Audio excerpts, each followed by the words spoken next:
Hello, I am Anushri and my topic is data compression.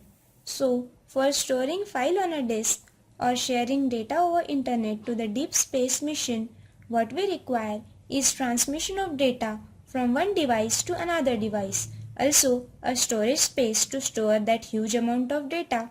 As the amount of data increases, storage space required for storing the data and the transmission time also increases. So, what if the transmission time is reduced and the storage space requirement is decreased? Yes, it is possible if the data is compressed or compaction of data is done. Let's consider a daily routine example like putting clothes in a suitcase in ordered manner. Definitely, it will cover large amount of space from that suitcase. And if the clothes are kept in ordered manner, then they will cover small area of suitcase. So, compression of cloths leads to cover small area of suitcase. That is, less space is occupied by ordered cloths. So, compression is the need of the day. That is, whenever we want to store or transmit anything, we always prefer compression for fast transmission and smaller memory uses. But what is data compression? Is it compression of data?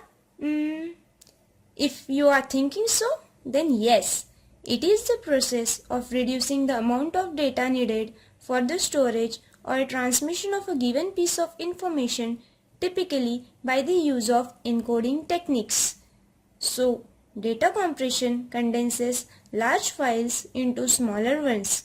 But which type of data we can compress? It can be anything like binary data or image, that is graphics, or maybe a video file or an audio file or anything. Now, let's classify compression on the basis of quality of compressed data they yield. It can be classified as lossy compression and lossless compression. Lossy compression. It is a type of compression that removes an unnecessary component of a file for reducing the size of a file. It reduces the quality of file, but that is usually not noticed by human senses. The best example is video conference, where there is an acceptable amount of frame losses in order to deliver a real-time image. Example of lossy compression is as shown. From the figure, it is clear that there is an redundancy during compression. Figure in first column is of 725 KB. It is changed to 250 KB, then 37 KB and 20 KB at last. We can observe that there is reduction in the quality. Here you can see change in the quality of image. Now, moving towards applications of lossy compression, it can be used for transferring files over internet, also for storage purpose. In information technology, for representing the content with inexact approximation and partial data discarding. Basically, it is used for reducing data size, for storage, handling and transmitting content. Lossless compression. In lossless type of compression, data is compressed without any loss of data. In this compression, we accept to get everything back that we put in. Consider an example. In critical financial data, we accept to get everything back. We can't take risk of a single loss of useful data bit. Consider an example. In following figure, the size of panda is reduced to 16 KB from 57 KB, a huge compression of data. But still no change is being noticed, isn't it? Yes.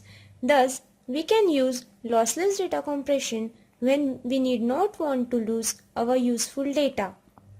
Applications are, it is used in zip file format for compressing our data or files. Now, let's put both lossy and lossless compression together for better understanding. So, you can see that in lossless, the original information is preserved. That is, no loss of original information. But in case of lossy, the original information is reduced. It is clearly noticed that quality of graphics has changed in lossy, while it is not in case of lossless. You can see it clearly over here.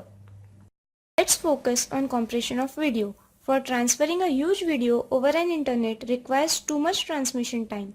But if the video is compressed and then transmitted, yes, transferring compressed video over internet and receiving it on a display device requires less transmission time and smaller storage too.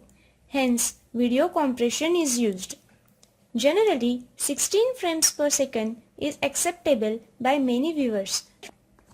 But standard video is of 30 frames per second, so we can use frame dropping in video compression. Each frame is an array of pixels that must be reduced by removing redundant information is called as video compression. During this dropping of frames, file size is reduced, but accordingly the quality is degraded. So keep this in mind during compressing any video.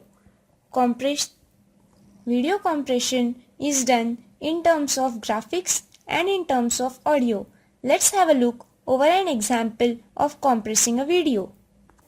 Here we are using a software for compressing, that is Handbrake software.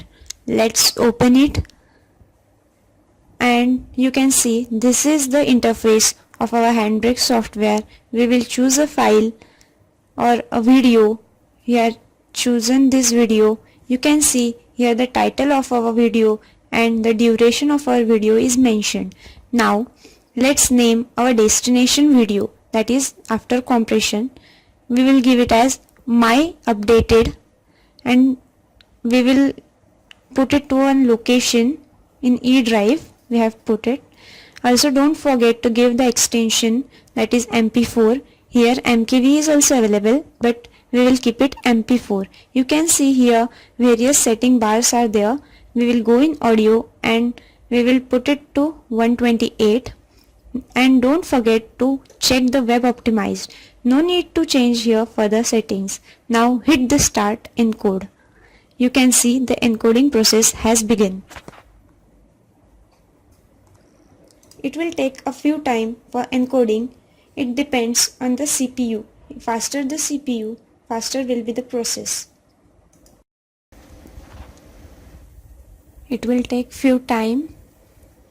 Now before that, just keep your eye on the name that you have mentioned to our destination file. It is myupdated.mp4 and it is about to done. Yep, it is finished. Encoding has done. Now close this window and go to the folder. The previous video, let's check its properties. It was of 50.6 MBs, okay, and the updated video, that is my updated, let's check it. It is now 35.9 MB. So in this way we can compress our video. Moving towards advantages of data compression. As we compressed files, so storing cost is reduced. Also, compressed files contain fewer bits, that is fewer data bits.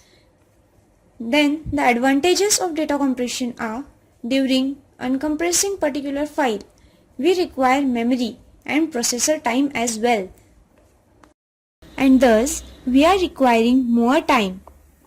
Okay, in this whole video we have learned what is data compression, which type of data we can compress and the need of data compression, then the types of data compression. In the later video we have learned what is video compression, what is its need, and how to compress a video using a software. Thank you.